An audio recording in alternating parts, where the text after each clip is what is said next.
Hello, नमस्कार। मैं सतपाल पांचाल स्वागत करता हूं आपका हमारे यूट्यूब चैनल में और आप देख रहे हैं डिजिटल कंप्यूटर इंस्टीट्यूट। आज की इस वीडियो में आपको रिव्यू टैब के बारे में बताएंगे।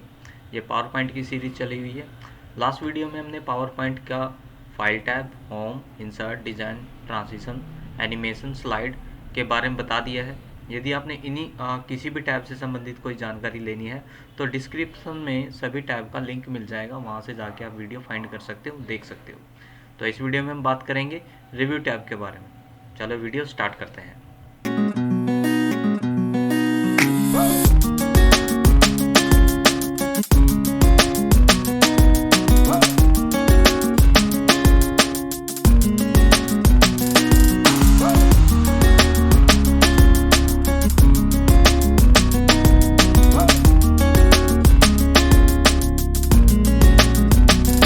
पहले आपको अपने फंक्शंस पता होने चाहिए कि आपके रिव्यू टैब के अंदर कौन कौन से ऑप्शन होते हैं। रिव्यू टैब पे जैसे हम क्लिक करते हैं तो हमारे पास यहाँ पर सबसे पहले proofing, accessibility, languages, comments, compare and ink. तो इनके बारे में हम बात करेंगे, ठीक है। स्मार्ट लुकअप भी। तो सबसे पहले आता है हमारा प्रूफिंग। प्रूफिंग में स्पेलिंग एंड ग्रामर है सबसे पहले। तो स्पेलिंग एंड ग्रामर का मतलब है, मान लो आपने कोई स्लाइड तैयार कर ली है अच्छे से। मैं आपको एक फ़ाइल खोल के दिखा देता हूँ, बनी बनाई प्रेजेंटेशन, उसमें मैं आपको ठीक से बता पाऊँगा। तो जैसे हमारी एक फ़ाइल है, हमने बना रखी है, प्रेजेंटेशन बना रखी है, तो इसके अंदर अब प्रूफिंग का यूज़ करके दिखाएंगे हम आपको। देखो प्रूफिंग में क्या होता है, स्पेलिंग एंड ग्रामर का आप चेक कर सकते हो कि स्पेलिंग एंड ग्रामर आपकी ठीक है या नहीं। तो इसमें सबसे पहले जैसे कि आपको स्पेलिंग का ऑप्शन दिया गया है, तो स्पेलिंग में मान लो आपने यहाँ पर, देखो मैं करके दिखाता हूँ। यहाँ पर कंप्यूटर की स्पेलिंग आपकी गलत है। वैसे तो क्या होता है, इसमें रेड लाइन शो हो जाती है। देखो अगर आपको दिखाई दे रहा है, यहाँ पर रेड लाइन शो हो जाएगी, आपको पता लग जाएगा कि आपकी स्पेलिंग जो है वो गलत है, ठीक है। जो जो स्पेलिंग गलत होगी यहाँ पर रेड लाइन शो होने लग जाएंगी। तो इनको यदि ठीक करना है आपको, तो आप राइट क्लिक करोगे, ऐसे राइट क्लिक करोगे तो यहाँ पर ऑप्शन दे देता है। अब प्रूफिंग में भी यही होता है कि प्रूफिंग आपको ऑटोमेटिकली बताता रहेगा कि कहाँ कहाँ पर स्पेलिंग गलत है, कहाँ कहाँ पर आपको ठीक करनी है। तो जैसे हमने एक स्लाइड बनाई थी, इसमें मैंने जानबूझ के यहाँ पर 2 स्पेलिंग गलत करी थी। तो अब ठीक करके दिखाएंगे। ठीक कैसे करते हैं, आपने बस यहाँ पर जो पहला ऑप्शन दिया गया स्पेलिंग एंड ग्रामर पे क्लिक करना। तो यहाँ पर अपने आप फाइंड कर लेगा कि कहाँ पर पहला वर्ड जो है स्पेलिंग एरर से है। तो यहाँ पर कंप्यूटर्स के ऑप्शन आ गए आपके पास, वो कह रहा है कि कंप्यूटर का एरर है। तो यहाँ पर आप इसको या तो इग्नोर कर सकते हो या आप इसको चेंज कर सकते हो। तो आप इग्नोर भी कर सकते हो अगर आप चाहो तो, लेकिन हमने चेंज करना तो हमने चेंज पे क्लिक कर दिया, ठीक है। चेंज पे क्लिक करने के बाद यहाँ पर हमारी एक इलेक्ट्रॉनिक की भी गलत है। तो इलेक्ट्रॉनिक की देख लेते हैं, फाइंड करेगा नहीं, हो गई है फाइंड। देखो इलेक्ट्रॉनिक की आ गई हमारी। तो जो भी आपको यहाँ पर इलेक्ट्रॉनिक समथिंग लेना है तो आप उसको भी चेंज कर सकते हो। या चेंज ऑल का मतलब ये होता है कि जहाँ जहाँ स्पेलिंग कोई गलत है इलेक्ट्रॉनिक की, वहाँ पर ये ठीक हो जाए, ठीक है। उसके बाद जैसे MS है, ये इस प्रकार आना चाहिए, तो ये बता रहा है कि आपका इस प्रकार आना चाहिए। देखो ये, तो जहाँ जहाँ जैसे अब ETC के बाद डॉट होना चाहिए, तो ये चेंज करता रहेगा। यानी जहाँ जहाँ आपकी स्पेलिंग आपको लगता है कि गलत है, वहाँ पर आपको ये लेके जाएगा। USB की स्पेलिंग सही है, इसको ये बताने की कोशिश कर रहा है गलत है, तो आप इसको इग्नोर कर सकते हो, ठीक है। तो इसके बाद इसमें कहीं भी स्पेलिंग कोई गलत नहीं है। तो इसने पूरी स्लाइड की जो है स्पेलिंग आपको ठीक करके दिखा दी है। यानी जो पहला ऑप्शन है हमारा यहाँ पर स्पेलिंग, तो इसमें आप अपनी स्लाइड के अंदर लिखे गए कंटेंट की स्पेलिंग चेक कर सकते हो, ठीक कर सकते हो। नेक्स्ट है थ्रेशर्स। थ्रेशर्स का क्या यूज़ है, ये आपको वर्ड मीनिंग यानी वर्ड का कोई मतलब ढूंढना हो, आपने कोई वर्ड ऐसा आपको लिखना है जो पर्टिकुलरली आपको नहीं मिल पा रहा है। आप सोचो कि मैं यहाँ पर लिखा ना व्हाट इज़ कंप्यूटर, जैसे हमने ठीक लिखा, लेकिन कंप्यूटर का आप कोई पर्टिकुलरली वर्ड ढूंढना चाहते हो, ठीक है। तो थ्रेशर्स पे क्लिक करोगे। जैसे आप थ्रेशर्स पे क्लिक करोगे, यहाँ पर इससे रिलेटेड जो है आपको ऑप्शन नज़र आ जाएंगे कि लैपटॉप दिखाना, वर्क स्टेशन दिखाना, क्या दिखाना। फॉर एग्जांपल आपको यहाँ पर लैपटॉप दिखाना है, तो यहाँ पर जस्ट क्लिक करना है। मैं एक बार जूम करके दिखाता हूँ। यहाँ पर आपको जस्ट क्लिक करना है। जैसे आप यहाँ पर क्लिक करोगे तो इंसर्ट का ऑप्शन होगा। तो इंसर्ट के ऑप्शन पर जैसे क्लिक करोगे तो यहाँ पर जो भी कंटेंट आपने चेंज करना था वो हो जाएगा। यानी आप किसी वर्ड से संबंधित रिलेटेड वर्ड यहाँ पर फाइंड कर सकते हो, उसके अकॉर्डिंग आप उसको रिप्लेस कर सकते हो। ज़रूरी नहीं आपको ऐसे सिलेक्ट करके ही फाइंड करना है। अगर आप पर्टिकुलरली लिखना चाहो, जैसे मैं यहाँ पर लिख देता हूँ, मैंने यहाँ पर लिख दिया टीचर लिख दिया, तो मैंने यहाँ पर टीचर लिख दिया, टीचर का मैं फाइंड करता हूँ। तो यहाँ पर टीचर से संबंधित ये इसने ऑप्शन दे दिए, educator, instructor, coach, trainer, lecturer, जो भी आपको लगता है कहीं पर इंसर्ट करने की आवश्यकता है आपको, तो सिंपली आप यहाँ पर इंसर्ट कर सकते हो। तो ये था हमारा पहला ऑप्शन, प्रूफिंग। नेक्स्ट बढ़ते हैं हम अपना एक्सेसिबिलिटी। एक्सेसिबिलिटी में क्या है हमारा, ये इसमें आपको एरर फाइंड करके दिखा सकता है। मतलब जो आपके ऑब्जेक्ट होते हैं उनके अगर आपने देखना है कि क्या एरर है, तो वो आप एक्सेसिबिलिटी में चेक करते हो।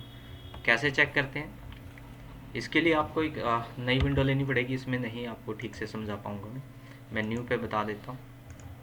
जैसे हमारे पास ये एक ब्लैंक स्लाइड है और इसमें हमने कोई कंटेंट लिख रखा है नहीं लिख रखा है, उस कंटेंट के रिगार्डिंग नहीं है, ये ऑब्जेक्ट के रिगार्डिंग है। रिगार्डिंग का मतलब है संबंधित, यानी आप कोई भी शेप आपने इंसर्ट कर रखी है, कोई भी पिक्चर आपने इंसर्ट कर रखी है, कुछ भी हो सकता है वो, ठीक है। अब वैसे तो यहाँ पर कोई गलती नहीं है, इनमें कोई एरर नहीं है, लेकिन जब हम चेक एक्सेसिबिलिटी पे क्लिक करते हैं तो हमें 2 एरर देखने के लिए मिलेंगे स्लाइड पे। कैसे, अभी हम देखो फाइंड करके दिखाएंगे। हमने चेक एक्सेसिबिलिटी पे क्लिक किया, जैसे हम इस पर क्लिक करेंगे तो यहाँ पर एरर देखो, ठीक है, एरर यहाँ पर दिखा रहा है 2 एरर, एक स्माइलिंग फेस और रेक्टेंगल।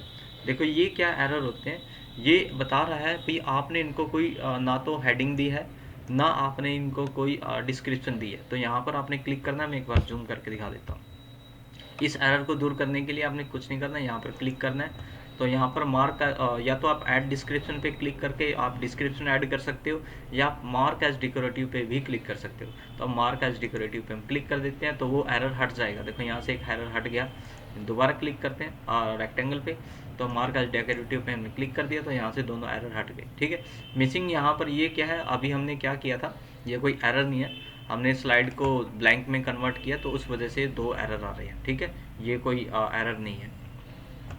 तो इस प्रकार आप अपनी स्लाइड के अंदर किसी ऑब्जेक्ट का एरर चेक कर सकते हो, चेक एक्सेसिबिलिटी के द्वारा, ठीक है। वेरी सिंपल है, कोई कॉम्प्लिकेटिव नहीं है। नेक्स्ट है हमारा यहाँ पर दिया गया है, देखो एक स्मार्ट टूल या स्मार्ट लुकअप है।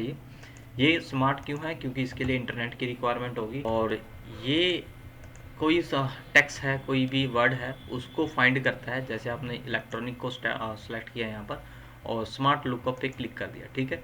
तो जैसे आप इस पर क्लिक करोगे, यहाँ पर इंटरनेट की कनेक्टिविटी से क्या चलता है, तो यहाँ पर ये इलेक्ट्रॉनिक से संबंधित वर्ड कुछ फाइंड करके दिखाएगा। लेकिन मैं आपको बता दूँ, ये लाइक है जैसे हम वेब पे सर्च करते हैं ना, सेम वैसा ही सर्च करता है, ठीक है। लाइक एज कोई एक तरह से छोटा ब्राउज़र यहाँ पर ये बताने के लिए बोल रहा है। तो जैसे आप अपने किसी ब्राउज़र में जैसे मोजिला, गूगल क्रोम में सर्च करते हो ना, ठीक वैसे ही यहाँ पर आपको ये सर्च करके दिखाएगा, ठीक है। तो जैसे यहाँ पर विकिपीडिया का बता दिया इसने, और यहाँ पर दिया गया अभी पावर बाय बिंग, यानी जो माइक्रोसॉफ्ट का बाय डिफ़ॉल्ट होता है सर्च इंजन, बिंग यानी जैसे गूगल में हम सर्च करते हैं ऐसे ही बिंग में सर्च होके आ रहा है कि इलेक्ट्रॉनिक का मतलब क्या है। किसी वर्ड को आप सेलेक्ट करते हो, स्पीड जैसे मैंने यहाँ पर सेलेक्ट किया और स्मार्ट लुकअप पे हमने क्लिक करना है, तो यहाँ पर ये एक ब्राउज़र यानी एक विंडो खोलेगा जिसमें बिंग के द्वारा इसको डिस्प्ले कराया जाता है। जैसे गूगल होता है ऐसे ही हमारा एक बिंग होता है। तो यहाँ पर इसने इसको सर्च करके दिखा दिया, ठीक है। तो ये था हमारा स्मार्ट लुकअप। नेक्स्ट है हमारे पास ट्रांसलेट। ट्रांसलेट, यदि किसी वर्ड को, किसी लाइन को, किसी टेक्स्ट को आप किसी अदर लैंग्वेज में ट्रांसलेट करना चाहते हो तो आप कर सकते हो। फॉर एग्जाम्पल मुझे इस लाइन को ट्रांसलेट करना है, ठीक है, कम्स विद डिफरेंट टाइप लिखा हुआ है। तो यहाँ पर मैंने इसको कॉपी किया, कॉपी करने के बाद ट्रांसलेट पे क्लिक करना है। ट्रांसलेट पे क्लिक करने के बाद यहाँ पर एक विंडो खुलेगी। उस विंडो में पहले तो ये डिटेक्ट करेगा कि कौन सी लैंग्वेज में लिखा गया है, ये इंग्लिश यूएसए में लिखा गया है, और इसके लिए भी आपके कंप्यूटर में इंटरनेट की कनेक्टिविटी होगी तो ये फाइंड करेगा, अदरवाइज ये फाइंड नहीं करेगा। तो यहाँ पर थोड़ा सा वेट करना पड़ सकता है आपको। तो यहाँ पर ट्रांसलेट करने का ऑप्शन जो है ओपन हो चुका है। सबसे पहले लिखा हुआ है इंग्लिश यूएसए में इसको डिटेक्ट किया गया है। आगे लिखा हुआ है टू का मतलब आप इसको किस में ट्रांसलेट करना चाहते हो, तो आपने यहाँ पर क्लिक करना है। जैसे आप यहाँ पर क्लिक करोगे तो आपके सामने मैनी लैंग्वेजेस जो है जो शो होंगी। जिस भी लैंग्वेज में आपको लगता है आपको इसको ट्रांसलेट करना है, उस लैंग्वेज पे आपने क्लिक करना है। क्लिक करते ही वो अपने आप उसको ट्रांसलेट कर देगा, ठीक है। तो इस प्रकार आप अपने लैंग्वेज को यहाँ पर ट्रांसलेट कर सकते हो, किसी भी लैंग्वेज में आप इसको ट्रांसलेट कर सकते हो। तो अगर आप इसको इंसर्ट करना चाहते हो कि मैं इस कंटेंट को यहाँ पर कहीं पर इसकी जगह इंसर्ट करूँ, या आप चाहते हो कि ये अलग से यहाँ पर इंसर्ट हो जाए, तो आप यहाँ पर ऐसे इंसर्ट कर सकते हो। ठीक है, तो इस प्रकार आप किसी भी वर्ड को, किसी भी लाइन को ट्रांसलेट कर सकते हो, वेरी सिंपल। ठीक है, लेकिन इसके लिए आपके कंप्यूटर में इंटरनेट की रिक्वायरमेंट होनी चाहिए। तो मतलब इंटरनेट होगा तो आप फाइंड कर पाओगे, अगर इंटरनेट नहीं होगा तो आप ट्रांसलेट नहीं कर पाओगे। नेक्स्ट है लैंग्वेज। यहाँ पर आपने कोई ज़्यादा छेड़खानी तो नहीं करनी है, लेकिन यहाँ पर क्या होता है, अगर आपकी लैंग्वेज यहाँ पर कोई अलग सेलेक्ट होगी तो आपकी प्रूफिंग या स्पेलिंग एंड ग्रामर में थोड़ा एरर हो सकते हैं। तो यहाँ पर आप चेक कर सकते हो कि इंग्लिश यूएसए ही यहाँ पर सेलेक्ट हो आपकी लैंग्वेज। ठीक है, क्योंकि हमारे यहाँ तो इंग्लिश यूएसए चलती। नेक्स्ट है कमेंट।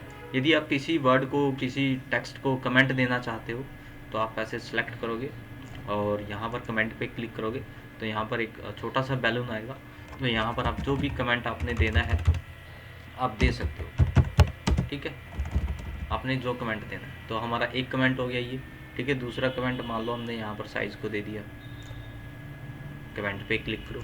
ठीक है, तो अलग अलग आप कमेंट दे सकते हो। तो हमने ऐसे कुछ कमेंट दे दिए हैं, 2-4, तो हमने एक कमेंट दे दिया।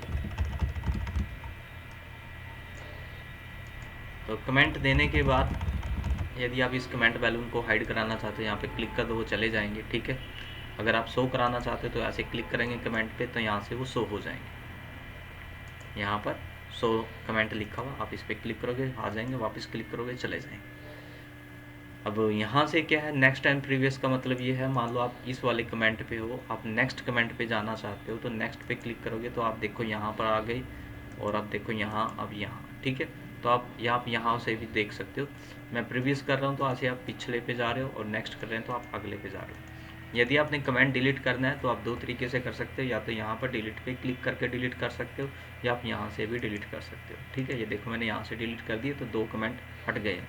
या मैं यहाँ से कमेंट को सिलेक्ट करके डिलीट करता हूँ तो भी यहाँ से आप कमेंट को डिलीट कर सकते हो। ठीक है, तो ये ऑप्शन था कमेंट का, जिसमें आप अपने टेक्स्ट को, लाइन को कमेंट दे सकते हो, डिलीट कर सकते हो और हाइड एंड शो करा सकते हो। नेक्स्ट है हमारे पास ऑप्शन कंपेयर का। कंपेयर यानी इसमें आप कंपेयर और कंबाइन दोनों कर सकते हो। इसमें आप 2 स्लाइड को, 2 यानी प्रेजेंटेशन को आप कंपेयर कराना चाहते हो या कंबाइन कराना चाहते हो तो आप करा सकते हो। तो इसके लिए आपके पास अलग अलग 2 स्लाइड होनी चाहिए, 2 प्रेजेंटेशन होनी चाहिए। तो मैं आपको दिखा देता हूँ। अब इस फाइल का नाम है, यहाँ पर देखो, 1 मिनट, यहाँ पर लिखा हुआ एक्सेलनेट PPT1। ठीक है, तो हम दूसरी फाइल अलग नाम से सेव करेंगे, इसमें कुछ चेंज करने के बाद। यानी इसके अंदर मैं कुछ इंसर्ट कर देता हूँ स्लाइड्स। न्यू स्लाइड पे मैंने क्लिक किया तो यहाँ पर एक स्लाइड आ गई। ठीक है, यहाँ पर आप कोई भी स्लाइड ले सकते हो। तो यहाँ पर मैंने लिख दिया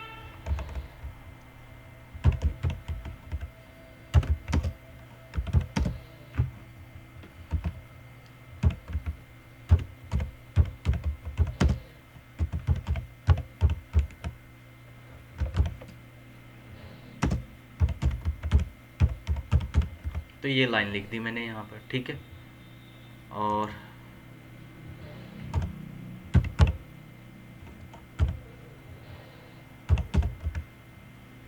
ठीक है, तो ये एक एक्स्ट्रा स्लाइड मैंने इसके अंदर इंसर्ट कर दी। एक और ले लेता हूँ, आपको थोड़ा अलग से पता लगेगा। तो एक स्लाइड मैंने और ले ली, तो यहाँ पर मैंने लिख दिया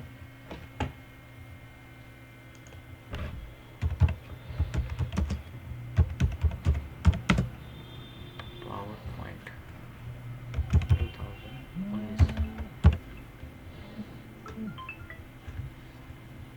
तो हम इसको अब सेव एज करते हैं, सेव नहीं करेंगे हम इसको, अब सेव एज करेंगे।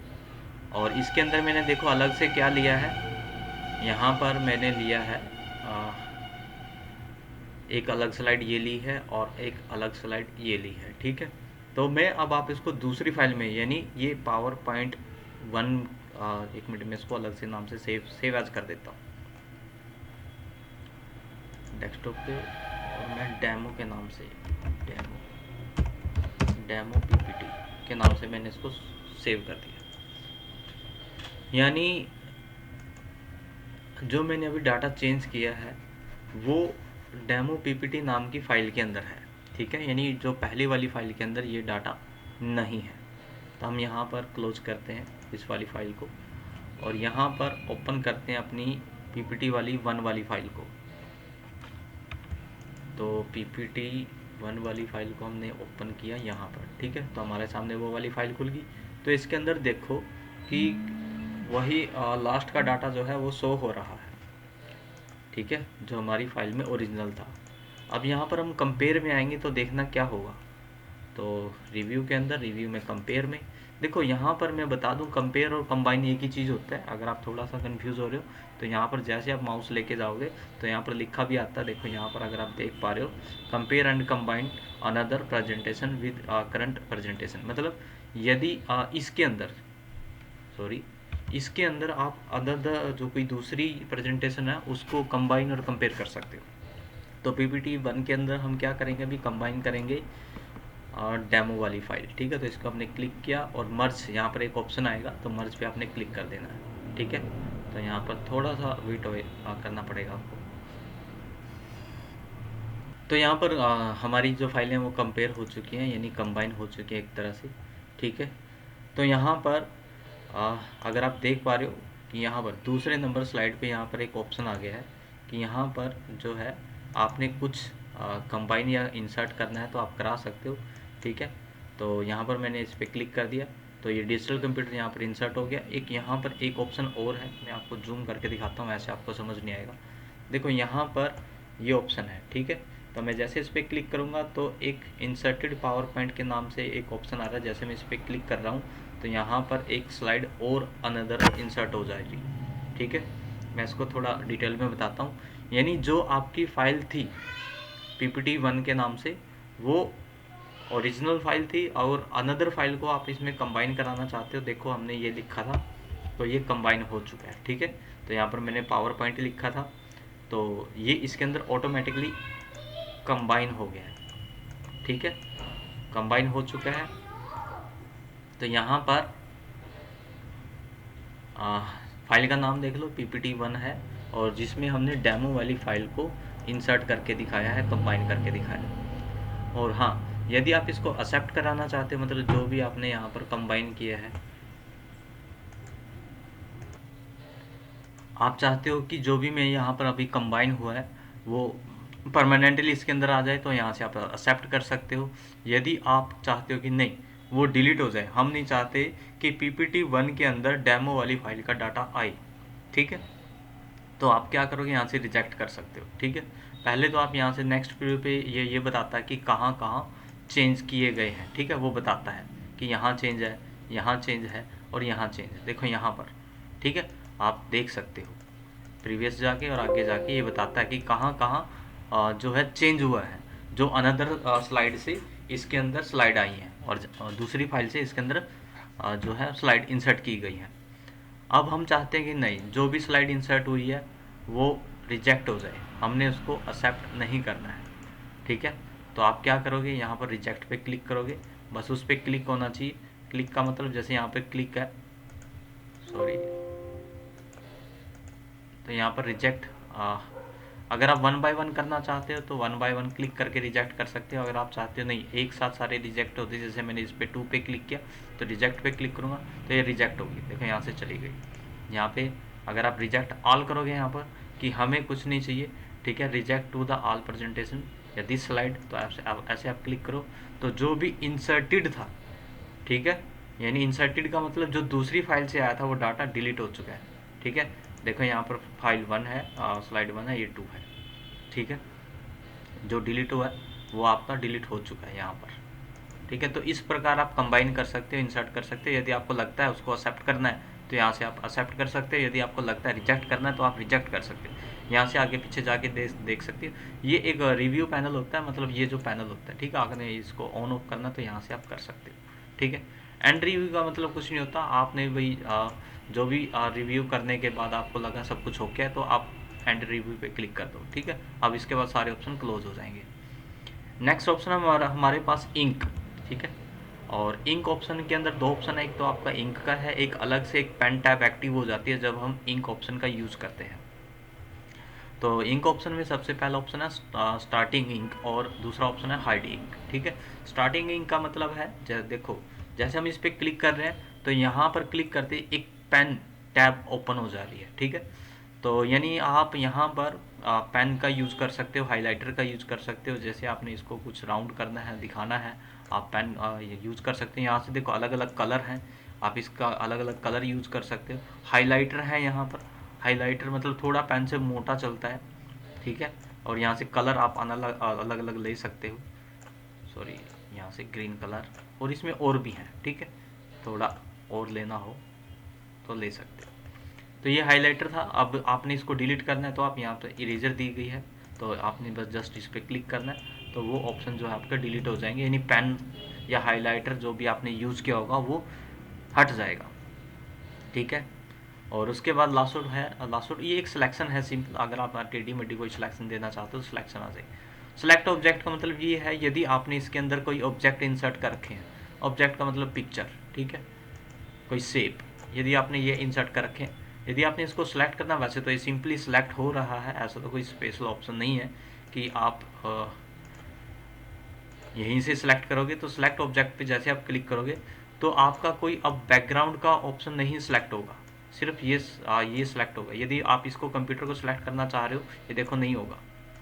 ठीक है, एक तरह से लॉक लग जाता है, सिर्फ ऑब्जेक्ट सेलेक्ट होंगे। इस पर क्लिक करो, जैसे आप इस पर क्लिक करोगे वापस, तो अब आपका ये भी सिलेक्ट हो जाएगा। ठीक है, तो आपको पता होना चाहिए कि आपका ऑप्शन कौन सा एक्टिव है, कौन सा नहीं एक्टिव है। ठीक है, नेक्स्ट है हमारे पास, इसी के अंदर ये पेन के टाइप्स हैं या हाइलाइटर्स के टाइप हैं, जो भी आपको लगता है आप यहाँ से ले सकते हो। यहाँ से कलर आप चेंज कर सकते हो, थिकनेस अगर आपको मोटी पतली करनी है इनकी पेन की, हाइलाइटर की, वो आप चेंज कर सकते हो। ठीक है, नेक्स्ट ऑप्शन है यहाँ पर ink to shape. Ink to shape का मतलब ये है कि मान लो आप पेन से कोई शेप ड्रॉ कर रहे हो, तो वो किसी ऑब्जेक्ट के अंदर कन्वर्ट हो जानी चाहिए। मतलब देखो मेरे से प्रॉपर बनेगा तो नहीं, जैसे मैंने यहाँ पर सर्कल बनाया, तो जैसे मैं यहाँ पर सर्कल पे क्लिक कर रहा हूँ, देखो सर्कल बन रहा है। ठीक है, या मैंने यहाँ पर रेक्टेंगल बनाया तो रेक्टेंगल में ये कन्वर्ट हो जाएगा, देखो हो गया ना।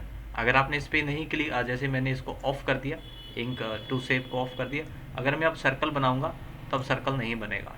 ठीक है, तो ये है, यदि आप ऑटोमेटिकली चाहते हो कि मैं कुछ भी ड्राइंग करूँ वो पर्टिकुलर शेप में कन्वर्ट हो जाए, तो आप इंक टू शेप पे क्लिक करोगे। स्टॉप इंकिंग का मतलब है कि आप जो भी, आप 1 मिनट में पहले कुछ दिखा दूँ, बाद में इसको हाइड एंड शो करके भी दिखाना आपको। मान लो जो भी आपका वर्क था वो हो चुका है इंक का, अब आप यहाँ पर स्टॉप पे क्लिक करोगे। जैसे आप स्टॉप पे क्लिक करोगे तो आपका ये सारे ऑप्शन जो है ऑफ हो जाएंगे। ठीक है, स्टॉप इंकिंग का मतलब इंक, ये जो पेन टूल थे, हाईलाइट टूल थे, ये सारे ऑफ हो जाएंगे। ठीक है, अब थोड़ा पीछे चलते हैं रिव्यू में। रिव्यू में जाने के बाद यहाँ पर ये स्टार्टिंग इंक का हमने ऑप्शन कर लिया। हाइड इंक का मतलब ये है कि जो भी आपने इंक का यानी पेन का यूज़ किया हुआ है, आप इस पर क्लिक करोगे वो हाइड हो जाएंगे। ठीक है, अब आप कहोगे ये क्यों नहीं हुए, ये जो है ऑब्जेक्ट में कन्वर्ट हो चुके हैं इसलिए ये नहीं हुए। ठीक है, तो यहाँ पर आप क्लिक करोगे, जो भी आपका इंक का यानी पेन का, हाइलाइटर का यूज़ किया होगा वो हाइड एंड शो कर सकते हैं यहाँ से। ठीक है, तो आज हमने आपको बताया रिव्यू टैब के बारे में, जिसमें proofing, accessibility, language, comment, compare और इंक था। आशा करते हैं कि आज हमने जो जानकारी दी है वो आपको समझ में आई होगी। यदि हमारे द्वारा बनाई गई वीडियो आपको समझ में आती है, अच्छी लगती है, तो हमें कमेंट करके ज़रूर बताएं, और हो सके तो हमारी वीडियो को लाइक करें, हमारे चैनल को सब्सक्राइब करें। आज की वीडियो में इतना ही, मिलते हैं किसी और वीडियो में। थैंक यू, धन्यवाद।